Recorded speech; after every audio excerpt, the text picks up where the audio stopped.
दोस्तों नमस्कार। सबसे बड़ी चुनौती है इस देश की अर्थव्यवस्था पटरी पर दोबारा कैसे लौटे। सबसे बड़ी चुनौती है कि दुनिया के लिए भारत जिस बाजार के तौर पर मौजूद है उसमें दोबारा से चकाचौंध कैसे आ जाए। शायद सबसे बड़ी चुनौती है कि इस देश की गवर्नेंस और उसके जरिए लिए जा रहे निर्णय जो पॉलिसीगत हैं वो करप्ट तो नहीं है, और इस देश के भीतर में वाकई करप्शन कहीं सिस्टम का हिस्सा तो नहीं बन गया है। आज ये सारे सवाल इसलिए क्योंकि समूची दुनिया ऊर्जा से चलती है, एनर्जी से चलती है, और भारत में एनर्जी पैदा करने के लिए जो सबसे बड़ा और सबसे जरूरी प्रोडक्ट है वो है कोयला। और कोयला याद आते ही आपके जहन में बार बार यह आएगा कि अच्छा वही कोयला जो मनमोहन सिंह के काल में करप्शन का अड्डा बन गया था। सीएजी ने रिपोर्ट दी थी कि 1,86,000 करोड़ का झटका सरकार को इस तरीके से कोल ब्लॉक्स को बांटकर लगाया गया। सुप्रीम कोर्ट तक ने कहा था कि हां इसमें ट्रांसपेरेंसी होनी चाहिए, और आज की तारीख में वही कोयला सरकार के गले की हड्डी बन गया। क्योंकि कोयला अगर नहीं होगा तो फिर एनर्जी कैसे होगी, एनर्जी नहीं होगी तो इस देश में स्टील कैसे बनेगा, एनर्जी नहीं होगी तो इस देश के भीतर में बिजली उत्पादन ठप पड़ जाएगा, सीमेंट फैक्ट्री ठप पड़ जाएगी, और उसके बाद कंस्ट्रक्शन नहीं हो पाएगा। यानी सारी परिस्थितियों में आपको एनर्जी बाहर से मंगानी पड़ेगी। तो क्या वाकई कोयला बाहर से मंगाया जाएगा? क्या वाकई इस देश में एनर्जी प्रोडक्शन धीरे धीरे ठप होने की स्थिति में आ रहा है? परिस्थिति है क्या? ये सारे ऐसे सवाल हैं जिसे हमें लगता है कि आज समझना चाहिए। इस देश में मोदी सत्ता ने जो निर्णय लिए वो निर्णय वाकई क्या इस देश के अनुकूल थे, या सिर्फ ये सोचकर निर्णय लिए जा रहे थे कि हम आने वाले वक्त में इस देश की उन तमाम पॉलिसीज को दफन कर देंगे जिससे चुटकी भर भी लाभ इस देश की राजनीतिक सत्ताओं को पहुंचता है। और उसी के केंद्र में है यह कोल ब्लॉक्स, कोयला खादान। और शायद इसीलिए जिन 216 कोयला खादानों को लेकर सीएजी ने जब रिपोर्ट दी 2012 में, उसके बाद मोदी सरकार ने कहा अब यह संभव नहीं है कि इस देश में कोल ब्लॉक्स किसी को भी बांट दिए जाएं जैसे मनमोहन सरकार ने बांट दिए। हमने आज दस्तावेजों को निकाला और परखना शुरू किया। तब से लेकर अब तक वह कौन सी परिस्थिति है जिसमें ऐसा संकट इससे पहले इस देश के भीतर में कभी कोयले को लेकर नहीं आया था। क्योंकि भारत दुनिया में कोयले को उत्पादन करने वाला दूसरे नंबर का देश है, और भारत जो कोयला आयात करता है उसमें भी वह दूसरे नंबर पर आता है। यानी पहले नंबर पर चीन है, दूसरे नंबर पर भारत आता है, चाहे उत्पादन का जिक्र हो चाहे इंपोर्ट का जिक्र हो। दुनिया के बाजार में कोयला महंगा हो रहा है, भारत के भीतर कोयला उत्पादन ठप पड़ रहा है। यहां तक कि कोल इंडिया CIL वह भी अपने तौर पर जो टारगेट दिया जाता है उस टारगेट को छू पाने की स्थिति में नहीं है। इन सारी परिस्थितियों में जो कोयला खादान ऑक्शन किए गए, जिन जिन प्राइवेट हाथों में यह सोच कर दिए गए इससे रेवेन्यू का लाभ होगा, इससे सरकार के पास पैसा आएगा, शुरुआती दौर में तो जो भी चकाचौंध उस कॉरपोरेट को भी दिखाई गई या जिनके हाथ में कोयला खादान थमाया गया, उनके जरिए जो पैसा ले लिया गया बिना कोयला खादान शुरू किए हुए, और जो पॉलिसी बनाई गई उसने नया संकट इस देश में पैदा कर दिया। कोरोना काल के बाद जब इकोनॉमी डगमग है, किसी के पास पैसा नहीं है, तो आप जब कोयले खादान का ऑक्शन भी करते हैं तो उससे पहले ही आप चाहते हैं कि जमीन के नीचे जितना भी कोयला है उसका एक रेवेन्यू मॉडल पहले बना लिया जाए, और उस रेवेन्यू मॉडल के तहत ही इस ऑक्शन की बीड लगाई जाए। उसमें आपको 4% देना होगा। यानी अगर आपको कोयला खादान लेना है और हमको पता चल गया कि उसमें तकरीबन 1,000 करोड़ का कोयला जमीन के नीचे है, तो आप हमको 40 करोड़ तो तुरंत दे दीजिए। किसी XYZ ने कहा हम आपको 5% देंगे, यानी 50 करोड़ हम आपको तुरंत दे रहे हैं। किसी ने कहा हम 6% देंगे। और इसी तरीके से मसला चाहे लीज के रजिस्ट्रेशन को कराने का हो, जो भारत सरकार के अधीन आएगा, कोयला मंत्रालय, वहां कराना होगा, या फिर जमीन को लेकर जब आपको स्टेट में रजिस्ट्रेशन कराना होगा, और जब आप खादान खोलेंगे तो उसके मातहत जो भी जमीन आप कब्जे में लेंगे उस जमीन पर जो लैंड एक्विजिशन एक्ट है जब वो रोल करने पड़ेगा, तो उसके बाद पता चलेगा कि भारत में कोयला खादान से निकालना बाहर से आयात करने की तुलना में ज्यादा महंगा सौदा है। तो इस देश में खादानों से जो भी प्राइवेट सेक्टर है वो खादान से कोयला कैसे निकालेगा? पॉलिसी ऐसी है जो इस देश में कोयला खदान के मालिकों को फंसा चुकी है। पॉलिसी ऐसे है जो अपने तौर पर एक ऐसी परिस्थिति इस देश में डेवलप कर चुकी है जहां पे संकट एनर्जी का आ गया है। तो हमें लगता है आज जरा सिलसिलेवार तरीके से इसलिए समझिए क्योंकि भारत में सिर्फ और सिर्फ राजनीति रेंगती है। राजनीति भी ऐसी वैसी नहीं। जिस समय 2005 से लेकर 2012 तक के दौर में या 2011 तक के दौर में जो 216 कोयला खदान जो दिए गए, उसमें प्राइवेट सेक्टर को 105 कोयला खदान दिए गए। स्टेट्स को और पावर जिनके पास पावर प्रोजेक्ट था उनको 12 कोयला खदान दिए गए। गवर्नमेंट ने अपने पास 99 कोयला खदान रखे। सरकार ने सबको रद्द कर दिया जब मोदी सरकार 2014 में आई, और उस वक्त इस देश में 35 खदान प्राइवेट सेक्टर चला रहा था, जिससे तकरीबन 160 मिलियन टन का प्रोडक्शन हो रहा था। और सुप्रीम कोर्ट ने उस वक्त कहा था कि जो चल रहा है उससे जो आपको रेवेन्यू का घाटा हुआ है उसके हिसाब से वो पैसा दे दे और आप उनको रेगुलराइज कर दीजिए क्योंकि खदान चल रही है। लेकिन मोदी सत्ता को यह बर्दाश्त नहीं था, और यह बर्दाश्त नहीं था तो सारी खदानें एक के बाद एक उन प्राइवेट हाथों से लेते चले गए। इन परिस्थितियों के बीच में 294 रुपए प्रति टन के हिसाब से भरपाई करने की स्थिति सुप्रीम कोर्ट ने तय करती थी, लेकिन मोदी गवर्नमेंट को यह मंजूर नहीं था। बात इसके धीरे से आगे बढ़ी, और आगे की परिस्थितियों में जब कोल ऑक्शन और कोल माइन ऑक्शन जब शुरू हुआ तो अलग अलग तरीके से अलग अलग वक्त में ऑक्शन की शुरुआत की गई। 2020 में 41 कोयला खदानों को ऑक्शन किया गया। 2021 में 67 कोयला खदानों का ऑक्शन किया गया। लेकिन कोई भी कोयला खदान से कोयला निकालने का काम शुरू क्यों नहीं हुआ? यह राज्य दर राज्य परिस्थिति देखते चले जाइएगा। लेकिन इन सब के बीच जो एमडीओ, जो मॉडर्नाइजेशन जो पूरा कोयले को लेकर होता है, उस दिशा में सबसे तेजी से काम अडानी ग्रुप ने शुरू किया। इस देश के भीतर में वह राज्य जो बीजेपी शासित राज्य नहीं है, उसमें सबसे महत्वपूर्ण छत्तीसगढ़ का जिक्र करने की जरूरत है। वहां पर भी जो कोयला खदान थे वो सबसे ज्यादा बड़ी तादाद में अडानी के पास आ गए। यह तो एक हिस्सा है, लेकिन इसका दूसरा हिस्सा यह है कि इस देश में कोयला जमीन के नीचे होता है। उस जमीन के ऊपर या तो फॉरेस्ट होते हैं या ट्राइबल्स रहते हैं।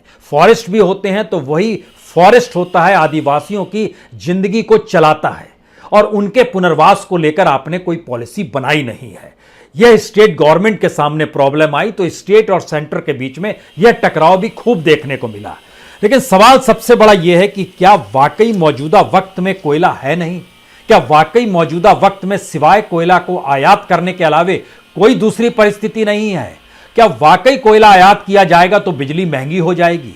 क्या वाकई राज्यों के सामने खतरे की घंटी बज रही है कि अगर कोयला नहीं तो फिर पावर जनरेशन बंद हो जाएगा? इन सारी परिस्थितियों में इस सरकार ने जो भी पॉलिसीगत डिसीजन लिए उसकी परिस्थिति क्या है, एक के बाद एक देखिए। भारत सरकार के अधीन आने वाली कोल इंडिया लिमिटेड का प्रोडक्शन धीरे धीरे नीचे जाता है। 2018-19 में कोल इंडिया का प्रोडक्शन 607 मिलियन टन, अगले बरस घट के ये 602 मिलियन टन पे आता है, और पिछले बरस 2020-21 में यह घटकर 596 मिलियन टन आता है, और इस बार फिलहाल जो जानकारी आ रही है वो और कम हो गया है। तो सरकार अपने अधीन कोल इंडिया को चला पाने में सक्षम नहीं है क्या? क्योंकि अप्रैल से सितंबर तक का जो डाटा कोल इंडिया ने दिया है उसमें टारगेट था कोल इंडिया के पास 670 मिलियन टन का, और उसने जो प्रोडक्शन दिया, जो अचीव किया है, वह 249 मिलियन टन अचीव किया है। इतना नीचे जा रहा है। इसके अलावे भी है सिंग्रैनी कोलियरी कंपनी है जिसका टारगेट 68 मिलियन टन था, वह भी सिर्फ 30 मिलियन टन प्रोडक्शन दे पाई। जो कैप्टिव माइंस है उसका लगभग 99 मिलियन टन था, वह 33 मिलियन टन दे पाई। इसके अलावे भी कई है, TISCO, disco, DVC, Damodar valley corporation, इनके अधीन जो आता है लगभग 11 टारगेट था इनका 11 मिलियन टन का, ये 2.24 दे पाए। यानी 2021-22 अप्रैल से लेकर सितंबर तक इस फाइनेंशियल ईयर में अगर देखिएगा तो टारगेट 848 मिलियन टन का था और प्रोडक्शन हुआ है 315 मिलियन टन। पहली बात तो साफ हो गई कि प्रोडक्शन बहुत नीचे हो गया है। दूसरी बात, इस दौर में सरकार जो इंपोर्ट करती थी, जो बाहर से मंगाती थी कोयला, वह भी 2021-20 में जो पूरा लॉकडाउन की सिचुएशन थी, कोई एक दूसरे यहां से कोयला भेज पाने की परिस्थिति में नहीं आ रहा था, तो भारत का कोयला धीरे धीरे कम होना शुरू हो गया। 2015-16 में अगर 203 मिलियन टन भारत इंपोर्ट कर रहा था, तो यह घटते घटते 2021-22 की जो जानकारी निकल कर आई, सिर्फ 62 मिलियन टन ही वह कर पाया है, क्योंकि इस दौर में कोयला दुनिया के बाजार में भी महंगा हो गया। यानी पहले राउंड में इस देश की पॉलिसीज ने इस देश में कोयला महंगा किया, जिसकी वजह से जो ऑक्शन में कोयला खदान ले भी गए थे, उन्होंने भी उस खदान को शुरू नहीं किया। और परसों ही 11 बिड हुई है, न्यू बिड, उसी कोयला खदान में से जिसकी पहले बिड हो चुकी थी। यानी पॉलिसी इतनी पैरालाइटिक अटैक में आ जाएगी गवर्नमेंट की, जो कि ये सोच कर निकली थी कि हम राजनीतिक सत्ता तो हमें कोलगेट से मिली है, जिसमें सीएजी की रिपोर्ट थी, उसकी कोई वैज्ञानिक कारण आज तक कोई नहीं समझ पाया कि अगर इस देश को 1,86,000 करोड़ के राजस्व का नुकसान हुआ है, तो जब मोदी सरकार आई और उस पूरी परिस्थितियों को कैंसिल कर दिया, तो सरकार का डाटा जो है वह 50,000 करोड़ तक भी क्यों नहीं पहुंच पा रहा है, जो वो एक्शन लगातार कर रही है। ये सारे सवाल इस दौर के इसलिए मौजूदा वक्त में महत्वपूर्ण हो गए क्योंकि आपकी इकोनॉमी डगमगा चुकी है, और जब इकोनॉमी डगमगाएगी तो इस देश में कोई भी चीज महंगी होगी तो काउंटर में किसी दूसरे का प्रोडक्ट वही आकर खड़ा हो जाएगा। मसलन हमारे यहां भी स्टील कॉस्टली हो जाएगा, तो क्या आप चीन से आने वाले स्टील के इंपोर्ट को रोक पाएंगे, जो दूसरे, वो चाहे हांगकांग के मार्केट से निकल कर आए, मलेशिया के मार्केट से निकल कर आए, सिंगापुर के मार्केट से निकल कर आए, क्या आप रोक पाएंगे? यानी एनर्जी से जुड़ी हुई वो सारे प्रोडक्ट्स जो कॉस्टली होते चले जाएंगे, तो इंटरनेशनली मार्केट में अगर उनकी कीमत कम होगी तो वो आपके दरवाजे पर आकर खड़े होंगे, और आप उन्हें रोक नहीं सकते हैं, क्योंकि आपने WTO में भी हस्ताक्षर किया हुआ है। तो आप वर्ल्ड ट्रेड ऑर्गेनाइजेशन के भी सदस्य के तौर पर हैं, आप उनको रोक नहीं सकते हैं। आपको अपने देश के भीतर में स्वावलंबी होना था, जो आत्मनिर्भरता का आपका नारा था, और उसके जरिए जो चकाचौंध आपने दिखलाई थी, उसी का यह सच है कि आप कैसे धीरे धीरे फेल्यूर होते चले गए। क्योंकि 18 जून 2020 को जब ऑक्शन किया जा रहा था, 41 कोल ब्लॉक, उसमें 16 एस्पिरेशनल डिस्ट्रिक्ट्स में ये आते हैं। एस्पिरेशनल डिस्ट्रिक्ट्स जो सरकार ने निर्धारित किए हैं 100 से ज्यादा, 125 के लगभग में, ये सबसे पिछड़े जिले हैं। यहां पर जमीन के नीचे कोयला है और जमीन के ऊपर ग्रामीण सभ्यता रहती है, या फिर आदिवासी रहते हैं, या फिर जंगल है। अब आप क्या करेंगे? उसकी कीमत तो लगाई नहीं गई है, और वह कीमत देने के लिए ऑक्शन में खरीदने वाला खदान का मालिक तैयार नहीं है। अनरेस्ट शुरू हो जाएगा, अनरेस्ट शुरू हो गया, पॉलिटिकल गिमिक शुरू हो जाएंगे, पॉलिटिकल गिमिक शुरू हो गए, टकराव शुरू हो जाएंगे, टकराव शुरू हो गए। और इसलिए ध्यान दीजिए कि छत्तीसगढ़, झारखंड, उड़ीसा, मध्य प्रदेश, महाराष्ट्र, आंध्र प्रदेश, यानी 2020 के 18 जून और उसके बाद 25 मार्च 2021 को 67 कोल माइनिंग जो कॉमर्शियल ऑक्शन किए गए, जिसमें बैठे हुए हैं मिनिस्टर प्रहलाद जोशी, जिसमें नीति आयोग के सीईओ अमिताभ कांत बैठे हुए हैं, जिसमें कोल सेक्रेटरी अनिल कुमार जैन बैठे हुए हैं। वो जानकारी दे रहे हैं कि हम 23 coal mines special provision act के तहत ऑक्शन कर रहे हैं, और 44 जो है माइंस एंड मिनरल जो डेवलपमेंट एंड रेगुलेशन एक्ट है उसके तहत दे रहे हैं। डेवलपमेंट एंड रेगुलेशन एक्ट के तहत सारा कब्जा अडानीज का अपने तौर पर है, जो 44 माइन का जिक्र है। लेकिन ये है कहां पर? जिन राज्यों में है वहां पर जंगल का सवाल, आदिवासी का सवाल, ग्रामीण जीवन का सवाल और प्राकृतिक बैलेंस बनाने का भी सवाल है। ये सारी चीजें डगमग होती चली गई और प्रोडक्शन आपका धीरे धीरे रुकता चला गया। लेकिन जो कमाई इस दौर में दिखाई गई इतने ऑक्शन के बाद भी, यानी 100 से ज्यादा ऑक्शन हो गए माइंस के, और आपके पास जो हथेली में पैसा आ रहा है वो तकरीबन आप जो दिखा रहे हैं राज्यों की कमाई लगभग 7,000 करोड़ रुपए, और बाकी भी सारी कमाई अगर जोड़ते चले जाइएगा तो वह 1,86,000 करोड़ जो कोलगेट का घोटाला बताया गया था सीएजी के जरिए 2012 में जो फाइनल रिपोर्ट आई थी और पार्लियामेंट में उसको टेबल किया गया था, वैसा कुछ भी नहीं है। और अगर उस दौर को परखना शुरू कीजिएगा, उस दौर से देखना शुरू कीजिएगा, तो उस दौर के कोल माइंस को लेकर इस देश में बहुत सारे प्राइवेट सेक्टर में लोग निकल कर आए, जो स्टील फैक्ट्री लगाना चाहते थे, जो पावर प्लांट लगाना चाहते थे, जो सीमेंट बनाना चाहते थे, जो कंस्ट्रक्शन के क्षेत्र में आना चाहते थे। सारी चीजें रुक गई, क्योंकि सरकार बदलती है तो नियम बदल जाते हैं, नियम बदल जाते हैं तो सरकार अपने पॉलिटिकल सत्ता के अनुकूल नियम बदलाती है। और कोल माइंस को लेकर मोदी गवर्नमेंट की बहुत साफ धारणा थी। जिनको भी कांग्रेस सरकार ने कोल माइंस दिए हैं वही उस कांग्रेस पार्टी को पॉलिटिकल फंडिंग करते हैं, और उस पॉलिटिकल फंडिंग को रोकने की जरूरत है, और उसको रोकने के बाद ही पॉलिटिकल पार्टी को खत्म किया जा सकता है। इसीलिए इस पूरे के पूरे कोल बेल्ट को इन्होंने एक लिहाज से अपंग बना दिया। यानी एक टांग पे खड़ा करने को मजबूर कर दिया, जिसमें सिवाय कोयला खदान के अलावे कुछ नहीं था। उसमें अगर आप नाम जानना चाहें तो एक नाम मान लीजिए जिंदल का आता है, जो कांग्रेस के सबसे करीब के व्यक्ति थे, कहा जाता था वो सबसे ज्यादा फंडिंग करते थे, उनके हाथ में सबसे ज्यादा कोल ब्लॉक्स थे। उस पीरियड में भी दिए गए जिस पीरियड में मनमोहन सिंह सरकार थे। हालांकि इस पीरियड में भी उनका स्टील फैक्ट्री उनको चलानी है, लेकिन इस प्रोसेस में जब खदान से कोई कोयला निकालेगा नहीं और एनर्जी जनरेशन हो नहीं रहा है, तो इस देश में जो कोर सेक्टर है उसका प्रोडक्शन तो नीचे चला जाएगा। और उसका प्रोडक्शन अगर करेंगे तो उस प्रोडक्शन से जो प्रोडक्ट निकल कर आएगा उसको जनता खरीदेगी कैसे, वह तो कॉस्टली हो गई है। यानी हमारे पास एक ऐसी सरकार मौजूद है जो वृहत और मल्टी डायमेंशनल तरीके से सोच नहीं पाती है। बहुआयामी तरीके से उसे सोचना है। उसको इस देश के नागरिकों का सोचना है, उसको इस देश के कंज्यूमर का सोचना है, उसको इस देश के इंडस्ट्रियल बेल्ट में काम करने वाले कर्मचारियों का सोचना है, उसको उस कॉरपोरेट का भी सोचना है। उस कॉरपोरेट के बाद वहां पर जो भी प्रोडक्शन होगा उसको इंटरनेशनल मार्केट में वो कैसे प्रतिस्पर्धा दे पाएगी, इस बारे में भी सोचना है। लेकिन ना, हम कुछ नहीं सोचेंगे। हम ये सोचेंगे कि हमारे जो करीबी कॉरपोरेट मित्र हैं उनको हम कौड़ियों के मोल क्या क्या कुछ दे सकते हैं और उसको दे देंगे और हम जिम्मेदारी से पल्ला झाड़ लेंगे। ना हमें यह देखना है कि कितने कर्मचारी उसके बाद बेरोजगार हो गए, ना हमको यह देखना है कीमत। यही परिस्थिति आज की तारीख में कोयला की कमी और इस देश में पावर प्लांट जो 70% पावर प्लांट हैं वह कोयला से चलते हैं और आपके पास कोई अल्टरनेटिव नहीं है। आपने ना तो इस दौर में प्राकृतिक गैस का इस्तेमाल किया, ना आप सौर ऊर्जा को डेवलप कर पाए, ना पवन ऊर्जा को, ना ही परमाणु एनर्जी को आप डेवलप कर पाए। आपने रिन्यूएबल एनर्जी को लेकर कोई काम किया ही नहीं, मंत्रालय जरूर बना दिया।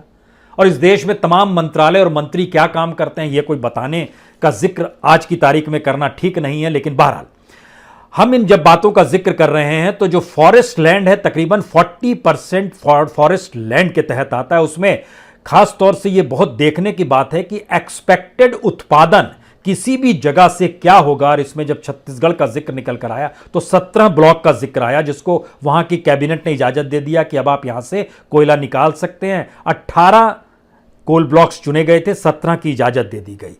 अब अगला सवाल यह था कि अगर इस स्थिति में अगर वहां से कोयला नहीं निकलेगा तो हमने उसका डाटा जो गवर्नमेंट का देखा, उसमें पता चला कि 2015 से 2020 तक का जो गवर्नमेंट का डाटा है, 70 कोल ब्लॉक्स में से 44 स्टार्ट ही नहीं हो पाए। 70 में से 44 स्टार्ट नहीं हो पाए जो आपने ऑक्शन कर दिया था। ये 70 वो हैं जो कि लगभग 105 जो प्राइवेट हाथों में मनमोहन के काल में प्राइवेट सेक्टर को दिया गया था, आपने उसको पूरा ब्लॉक कर दिया। सुप्रीम कोर्ट की बात भी उस दौर में नहीं मानी, नहीं हम ठीक कर देंगे, सब कर देंगे। उसमें से 70 कोल ब्लॉक दिए, 74 आज की तारीख में स्टार्ट नहीं हुए हैं। 16 में अगल बगल की जो जमीन है, जब आप कोयला निकालेंगे तो आपको वहां से मिट्टी निकालनी पड़ेगी, उसके लिए आपको जमीन लेना पड़ेगा। वो लैंड इक्वेशन के तहत जितनी बड़ी तादाद में आपको पैसा देना होगा, पैसा किसी के पास है नहीं। सरकार पहले ही रेवेन्यू मॉडल के तहत आपसे पैसा ले रही है, तो जो भी ऑक्शन में जिनके पास भी था वो समझ नहीं पाए ये पैसा लगाएंगे तो उसके बाद क्या स्थिति होगी, कल वर्ल्ड मार्केट में क्या स्थिति होगी, हम नहीं कह सकते हैं। कोयला प्रोडक्शन वहां पर बंद हो गया। 16 में जमीन खरीदी जा रही है, 44 में स्टार्ट काम नहीं हुआ है, यानी 60 ये हो गए। बाकी 10 में से 6 ऐसे हैं जिनको लेकर वहां पर ऑफिसेस खोले गए हैं, 4 ऐसे हैं जहां पर सीओ लेवल का अधिकारी वहां पर भर्ती करा दिया गया और उनको बोला गया है कि आप प्राइवेट ठेकेदार को दीजिए और इसके जरिए जो इस देश के पावर प्लांट्स जो अलग अलग चल रहे हैं गवर्नमेंट के, उनको कम से कम सप्लाई कीजिए। उसमें एक नाम झारखंड के दुमका में पंजवाड़ा का आता है, वहां पर पंजाब सरकार की जो कोयला खदान थी वो भी कैंसिल हो गई, उसको एक प्राइवेट कंपनी के हाथ में आ गया। पता चला वो प्राइवेट कंपनी के पीछे जिसका पैसा लगा हुआ है इस देश की पॉलिटिक्स के माहिर खिलाड़ी हैं, 2 बड़े पॉलिटिशियन का नाम आया। यहां नाम लेना उचित नहीं है, लेकिन फिर भी एक ऐसी स्थिति इस देश में है कि राजनीति करेंगे, मुनाफा करेंगे, पॉलिसी को पैरालाइसिस प्रोसेस में ले जाएंगे और सिस्टम ऐसा बना देंगे जो करप्ट नजर ना आए, लेकिन उसके भीतर का अनूठा सच ये होगा कि हम उस पूरी इकोनॉमी को ही नहीं चला पाते हैं जो उस मार्केट इकोनॉमी के लिहाज से पहले से चलती आ रही थी। यहां पर एक हमको लगता है एक टिप्पणी जरूरत है, सही मायने में कही है। मोदी गवर्नमेंट ने राज किया है, मोदी सत्ता ने राज किया है मनमोहन सिंह की इकोनॉमिक्स को लेकर, और इस देश में जीएसटी के बाद और फिर कोरोना काल में जब पूरी इकोनॉमी ठप पड़ गई तो उसके बाद इनके पास कोई विजन ही नहीं था कि इस देश की इकोनॉमी को दोबारा डेवलप कैसे कर दिया जाए। और शायद इसीलिए जो भी ऑक्शन में कमाया उसमें यह सोचकर कमा रहे थे कि चलो कुछ कॉरपोरेट को लाभ हो जाएगा, लेकिन कॉरपोरेट वालों ने हाथ खड़े कर दिए कि आपकी इस परिस्थिति से हमको कोई लाभ नहीं होता है। आप तो पहले से पैसा ले लेते हैं, कमीशन आपको पहले मिल जाता है, रेवेन्यू मॉडल के तहत आपको पैसा दे दिया जाता है, और आप चाहे अपने भाषण में आत्मनिर्भरता का जिक्र कीजिए, चकाचौंध का जिक्र की लीजिए, लेकिन सिस्टम यह है कि इंदिरा गांधी ने यह सोचकर नेशनलाइजेशन किया था, इस देश की खनिज संपदा का इस देश का हक है और उसी के तहत इस देश को ही डेवलप करना है। तो 1973 में जो नियम बनाया गया और नेशनलाइजेशन जो हुआ, उसका मतलब बहुत साफ था, जहां पर भी जिस भी जमीन के नीचे कोयला होगा वो जमीन सरकारी हो जाएगी और उसको किसी भी हालत में उस रूप में आपको लैंड एक्विजिशन एक्ट के तहत आज नहीं जूझना पड़ता है। तो गवर्नमेंट को आज भी नहीं जूझना पड़ता है, लेकिन प्राइवेट सेक्टर को जूझना पड़ता है। तो प्राइवेट सेक्टर ने नया उपाय निकाला, उसने गवर्नमेंट और गवर्नमेंट के अधिकारियों को पीएमओ में सफलता अपनी दिखलानी है, तो तमाम लोगों से कहा कि हम ऐसी व्यवस्था करेंगे कि गवर्नमेंट उन माइंस को अपने हाथ में ले ले, जिससे आपको लैंड एक्विजिशन एक्ट के तहत वहां मुआवजा ना देना पड़े, सरकार अपने तौर पर ले लेगी, चीजों को मैनेज करेगी और वहां से चीजें आपको दे देगी। इसका बेहतरीन उदाहरण झारखंड के गोड्डा में जो पावर प्लांट अडानी ने लगाया है और जिसकी बिजली वो बांग्लादेश को बेचने वाले हैं, उन्होंने कोयला खदान अपने हाथ में नहीं लिया, क्योंकि कोयला खदान लेते तो फिर इर्द गिर्द की जमीन भी लेनी पड़ती। पावर प्लांट के तहत बहुत कम जमीन उनको लेनी पड़ी। वहां पर लगभग 48 लाख रुपए एकड़ जो है वह आपको मुआवजा देना है, लेकिन गवर्नमेंट अगर उस रूप में ले रही है जहां पर, तो उसको 12 लाख एकड़ ही देना पड़ेगा, तो लगभग 4 गुना हो गया। अब सवाल यह था कि उसने बोला हम CIL से ले लेंगे, यानी कोल इंडिया से हम कोयला ले लेंगे, कोल इंडिया माइन ले ले गवर्नमेंट के बिहाफ पे, वह इनको कोयला दे दे, यह बिजली बनाए और बिजली बांग्लादेश में भेज दे। यह भी पॉलिसी ऊपर से लेकर नीचे तक पास होती चली गई। क्या अडानी का नाम था तो क्या कोयला मंत्रालय, क्या कोल इंडिया, क्या भारत सरकार, सब चीजें क्लियर होती चली गई। तो कोल इंडिया कोयला देगा, यह बिजली पैदा करेंगे, यह बांग्लादेश में बेचेंगे और कोई रोक टोक नहीं, एक प्रोसेस चला रहा है। और यह स्थिति में यह आ गए कि जब मार्केट प्राइस जो बिजली का होगा वह जिस आधार पे बांग्लादेश में बेचेंगे, भारत के भीतर में उससे महंगी बिजली इस दौर में मिलने लगेगी, क्योंकि जो एनर्जी जनरेशन होगा, उसके जो इनपुट्स होंगे, उसमें जो जो चीजें उपयोग में लाई जाएगी, इस दौर में वो कॉस्टली होती चली गई। हर लेवल पे दुनिया में आपको कहीं नहीं मिलेगा। जैसे ही आपने लिया, उसके बाद आपको ऑक्शन में मिला, तो आपको वहां पर माइन लीज के लिए आपको रजिस्ट्रेशन कराना पड़े, रजिस्ट्री करानी पड़े, उसके बाद आपको जमीन की रजिस्ट्री करानी पड़े, उसके बाद लैंड एक्विजिशन के तहत पैसा देना पड़े। आपने इस पूरे प्रोसेस में ऐसा कर दिया कि दुनिया के किसी भी देश में माइंस को इसीलिए गवर्नमेंट अपने पास रखती है, क्योंकि आप वर्ल्ड मार्केट में जाके फिर उसे सेल ना करें। और यहां पर स्थिति दूसरी है। यहां पर जो परिस्थिति बनती चली गई, हमको लगता है यहां पर जिक्र जरूर करना चाहिए अडानीज का, क्योंकि ये कोयला में इस रूप में बढ़ते चले गए हैं कि दुनिया के कई देशों में इनके अपने खादान हैं और उनका जो डॉक्यूमेंट बतलाता है, ये इसलिए बड़ा महत्वपूर्ण है क्योंकि भारत के भीतर भी इनके खादान उन राज्यों में भी हैं जो अडानी का विरोध करते हैं। और उसमें 2 राज्य तो सबसे बेहतरीन है, एक राजस्थान और दूसरा छत्तीसगढ़। अब तीसरा पंजाब भी है। पंजाब हालांकि किसानों के मद्देनजर है। मोगा में उन्होंने जो FCI के पैरेलल में अपने गोडाउन्स बनाने शुरू कर दिए हैं। ध्यान दीजिए कि अडानी का बिजनेस इस दौर में उस हर चीज को लेकर डेवलप हो रहा है जिसका विरोध कांग्रेस और अपोजिशन करता है, और उनकी सरकार जहां पर है वहीं पर वह अडानी के बिजनेस को स्पेस भी दे देते हैं। यह कौन सी स्थिति है? मसलन हम आपको बताते हैं। छत्तीसगढ़ में 8 कोल माइंस हैं। Parsa east Kanta Basan coal block, Parsa coal block, Kente extension coal block, Gidhmuri पातुरिया coal block, गारे पेलमा 1, 2 और 3 कोल ब्लॉक, ये सारे छत्तीसगढ़ में आते हैं। आयरन ओर के भी 2 हैं, बेलडीला और कुरमित्र है। इसी तरह उड़ीसा में तलवरिया 2 और 3 है जो कोल ब्लॉक है। मध्य प्रदेश में तो मान लीजिए बीजेपी की सरकार है।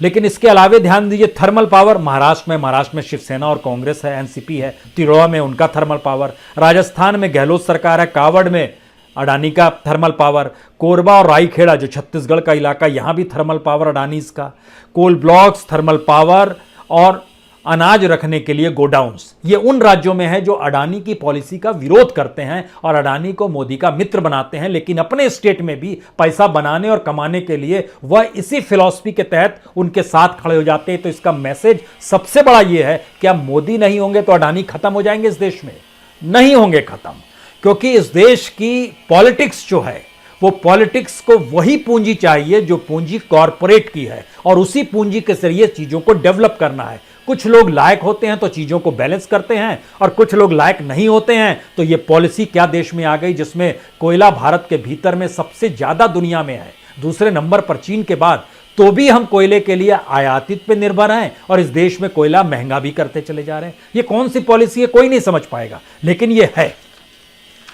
अब इसकी अगला बड़ा सवाल था कि जब आपका माइनिंग कॉस्ट बढ़ रहा है, रॉयल्टी कॉस्ट बढ़ रही है, रजिस्ट्री कॉस्ट बढ़ रही है, तो आप इस देश में कोयला खदान से कैसे निकालेंगे, और नहीं निकालेंगे तो अब जो पावर प्लांट है उनके पास कोयला कैसे जाएगा। ये नया संकट आके खड़ा हो गया है, जिसका जवाब पता नहीं मोदी सरकार दे पाए या नहीं दे पाए। लेकिन एक चीज जान लीजिए कि 2019 के बाद से अभी तक बिजली की खपत 17% बढ़ी है और कोयले के दाम 40% बढ़े हैं। दुनिया के बाजार में सीमेंट, स्टील और कंस्ट्रक्शन का इंफ्रास्ट्रक्चर बनाने की जो परिस्थितियां हैं वो कम हुई है, भारत में वो कॉस्टली होती चली जा रही है। और शायद इसीलिए आखिरी सवाल सबसे बड़ा यही है कि मनमोहन की इकोनॉमी पर मोदी सत्ता ने जो राज कर लिया, आज की तारीख में उस राज को देखकर हम कह सकते हैं कि मोदी ने दुनिया घूमी, चकाचौंध दिखाई, आत्मनिर्भरता का नारा भी दे दिया। लेकिन मौजूदा वक्त का संकट सवाल सिर्फ इस देश के भीतर लॉकडाउन के बाद ब्लैकआउट भर का नहीं है। सबसे बड़ा संकट है कि इस देश की इकोनॉमी अगर धराशायी हो जाएगी तो जो नई पीढ़ी है ना तो उसके पास रोजगार होगा, और जो अपर मिडिल क्लास है, जो सोच रहा है कंज्यूमर के तौर पर वह कुछ भी देने की परिस्थिति में है, तो उसकी स्थिति आने वाले वक्त में पेट्रोल और डीजल ने तोड़ी है, अब वह कोयला तोड़ देगा और इस देश का पावर जनरेशन तोड़ देगा। और उससे जुड़ी हुई वो सारे प्रोडक्ट्स जब कॉस्टली होंगे तो फिर आपके सामने एक मुश्किल परिस्थिति आएगी। तब आप कहेंगे ये सरकार हमने चुनी थी ये सोचकर ये जनता का हित साधेगी और इस देश के भीतर में जनता के अनुकूल परिस्थितियों को बनाएगी और भविष्य का भारत जगमगाता हुआ होगा। लेकिन ये कहा गया हो गया उल्टा। अंधेरे में समाते हुए देश में अर्थव्यवस्था डामाडोल नहीं बल्कि गर्त में जा रही है, और इस देश के बेसिक कोर इंफ्रास्ट्रक्चर से जुड़े हुए जो 8 सेक्टर हैं उनको कैसे उबारा जाए और इस देश के कंज्यूमर को भी कैसे जिंदा किया जाए, यह भी सरकार के पास कोई पॉलिसी नहीं है। बहुत बहुत शुक्रिया, बहुत बहुत शुक्रिया।